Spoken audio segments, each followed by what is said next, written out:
Shalom, everyone. Welcome to another episode of Set Apart Cooking. Today, we are going to be showing you a traditional treat that you can make for the festival of Hanukkah. Hanukkah means dedication, and I'll be talking more about that in another video that we will be making for you, which will be a playlist for Hanukkah. So today I have with me my daughter, Briana White. Hi. So she is going to be demonstrating one of the foods that you could make for the festival of Hanukkah called Sufganiyot. What is Sufganiyot, Briana? Well, in English, Sufganiyot is donuts. And these are one of my personal favorite things to make during this time, especially when I was a kid. This was my favorite. So typically we make these with a filling of raspberry jam or preserve, but really you can fill it with whatever you like. If you like chocolate, perhaps, you can fill these donuts with whatever, but they're really delicious, and I'm so excited to show you guys how to make these at home. So let's begin. Awesome. All right, so how we start is we're going to take a cup of warm water, and we're going to combine that with a tablespoon of active dry yeast. And if you're buying a packet, it is a little bit more than one packet. One packet is only 2.5 teaspoons, so you would need 2 to make this. So we're going to go ahead and combine that in a small bowl, which we'll be using to combine all our wet ingredients. So we're going to add our 1 cup of warm water, and then we're going to take the yeast and add that to the water. So that's 1 tablespoon of 1 tablespoon of yeast, and we're going to mix that just so that it's all combined together. So you want all that powder to dissipate. Yeah.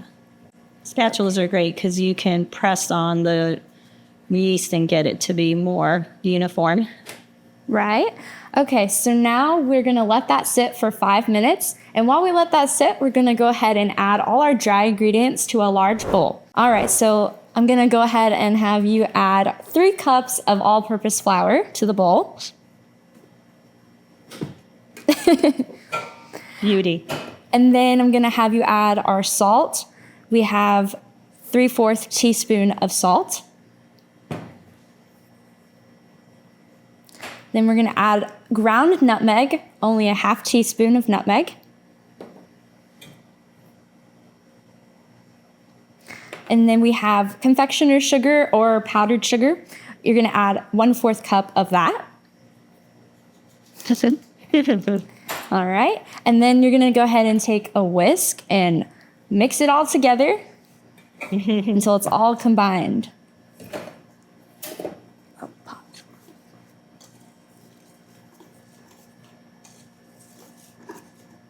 This is very satisfying. Mm-hmm. Yep, and this one's pretty easy to mix. You just want to just make sure that it's all combined together. So it looks pretty good. I think we did it. So while we wait for our yeast and our water for another 5 minutes, can you explain to us why we eat fried foods on Hanukkah? I'd love to. So the reason we traditionally eat fried foods, and remember this is all tradition, is because it commemorates the story of the Maccabees when they defeated the Greeks and cleansed out the temple, that they had to light the menorahs again. And so the oil is just a symbol to remind us of that time when there was darkness for the Jews, and how because they defeated the Greeks that they were able to celebrate again. And so that's why we eat a lot of food that is deep fried in oil. It's tasty, and it's an awesome way to remember it. So I love that. All right, our timer went off, so it's been 5 minutes. And so that means we're ready to add the rest of our wet ingredients to our bowl. So we're going to go ahead and add 2 large egg yolks.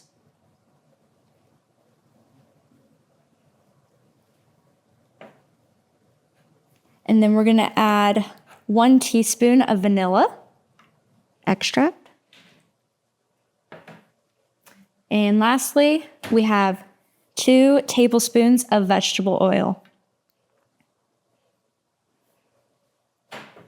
And to mix that, I'm going to use a fork.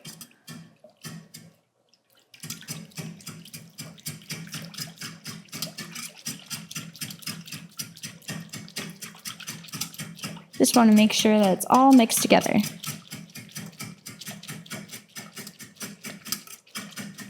And if you notice, it looks very frothy. That's the way it should be looking once the yeast and the water has been sitting long enough together. All right. And now that you have all of that mixed together, you're going to combine the wet ingredients with the dry ingredients. And I'm going to be using a large spatula for that. We'll take our wet ingredients, add that. Thank you. We're just going to give that a good mix.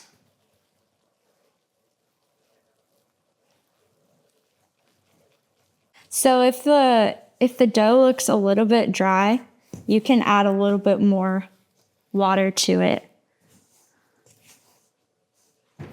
because you want the consistency to be slightly sticky. Needs a little more water? Yes, just a little bit. Thank you.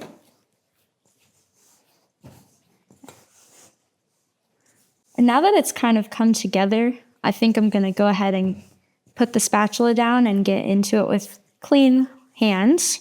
That just makes it easier. Do you need more water? Just a little bit. You want it to be slightly sticky.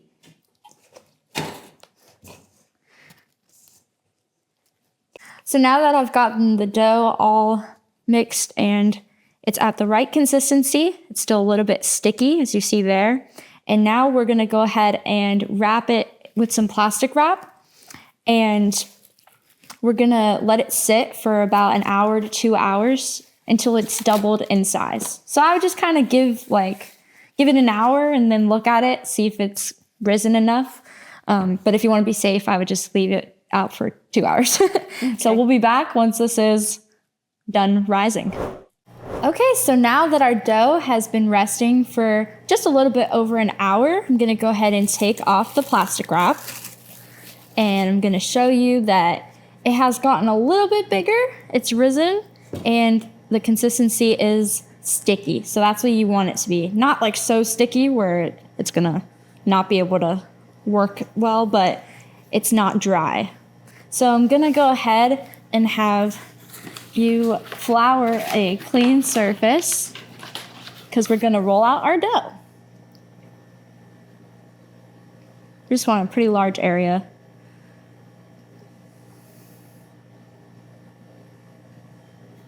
Okay.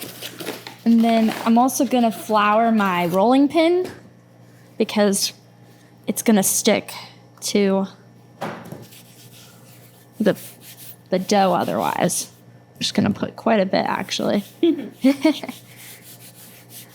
And I'm going to flour my hands as well. There we go.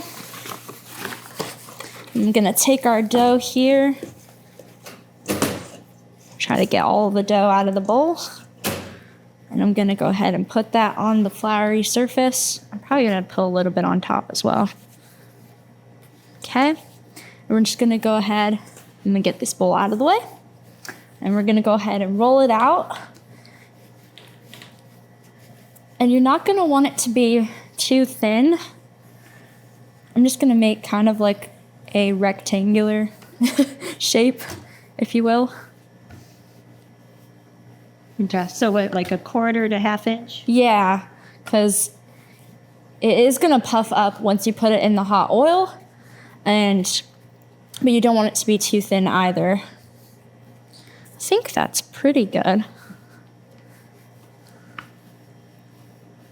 And this recipe says that it makes 24, but it really depends on what item you're using to cut your donuts. Right. So what we're going to be using is a actual donut cutter.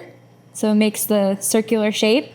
But if you don't have that at home, don't worry. You can use, I've used it at my home. I have like a cutting tool for baking, and you can just cut lines and then make kind of like, it's like a beignet type shape, and that will work as well. So it doesn't have to be perfectly circular to make a tasty donut. Okay, So I'm gonna go ahead and make my donut shapes. And then after that, we're gonna get ready to put it in the oil. So I'm just gonna go ahead and make my first one here. And that's what it looks like. I'm just gonna line them up here.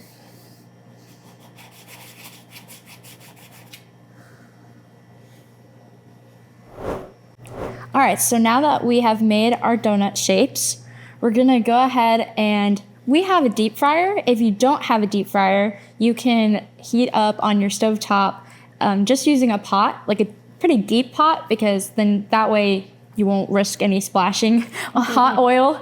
But you just wanna fill up, if you have a deep fryer, there's a fill line, but if you don't have one, I would just fill it up quite high so that there's plenty of room for the donuts to expand, and they're gonna puff up. So we used, I think the recipe calls for 2 quarts, but it varies on whatever pot you're using. Mm-hmm. So what we're gonna do now is I'm just gonna take the 5 that we have here. And if you're at home, I've used like an egg, like if you've ever made boiled eggs, you can use one of those to lower down the donuts. But I'm gonna go ahead and place mine here.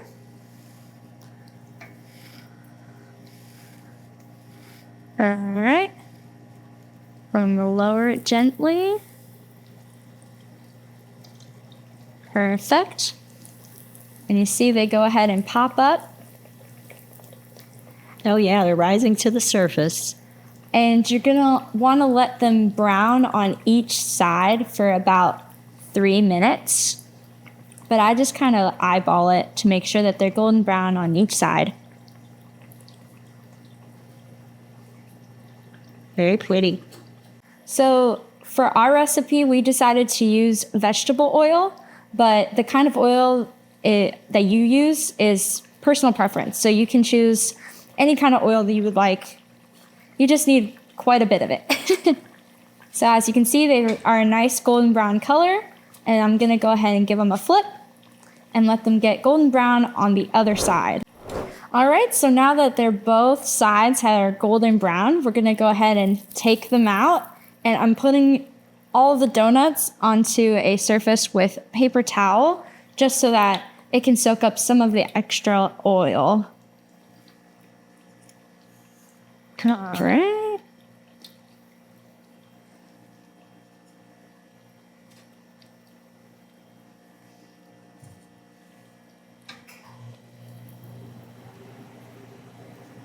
There we go.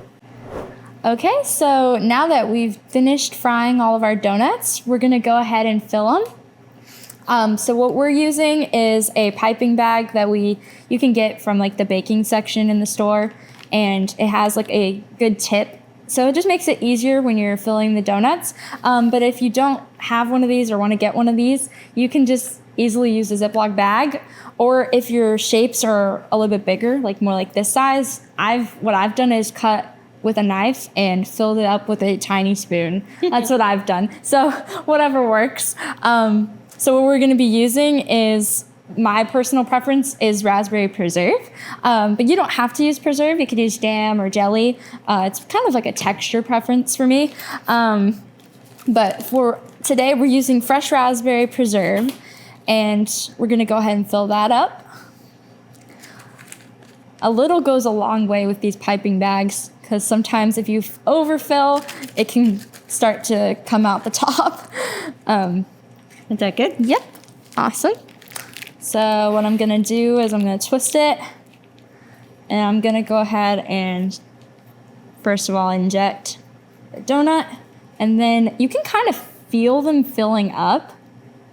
It'll start like puffing up, and you can also, I guess, gauge it based on how much filling you already put in the piping bag. And then, as you can see, there's some spilling out. So that's how you know it's all ready. You don't want to overfill these, because they do, if you have any kind of like a hole in them, they will burst. So you just want to fill them to where you just see a little bit. And then we're going to go ahead and fill the rest of these with the preserves. Do you want to try? Sure. Got to add some more. So the reason you don't overfill it at first is because you probably get a little bit of it coming out the sides. We've done that before. So we've learned through trial and error. And don't be intimidated to make these. I know that the store-bought ones are more convenient, but I think it's kind of fun to try to make these at home. This is a great project with your children. Oh, yeah. So just go ahead and puncture it through. Mm-hmm. And then I'm just going to squeeze. Oh, yes, I can feel it filling it up. Oh, that's cool. Mm-hmm. All right, let's see. I'd probably could put a little more. I like more filling. It also depends on personal. There we go. Perfect. See? And then that means it's ready. So we're going to go ahead and fill all the rest of them. All right, so we finished filling all the beautiful donuts, and some of them are a little overfilling. That means we did something right. And the last step, my favorite step, is to add some powdered sugar to the top. So I'm going to go ahead and add that. Ooh, I don't even need to use the thing. It's just You don't working. have to squeeze it. It's coming out nice. Ooh. There we go. Pretty. This is the best and the last step. There we go. And now it's all ready for you to eat. So I guess we can go ahead and try them. Oh, yes, absolutely. Okay. I'm going to look for the one that's more filled. Yeah, this one's oozing out. I'm going to try that one. All right. Cheers. Cheers.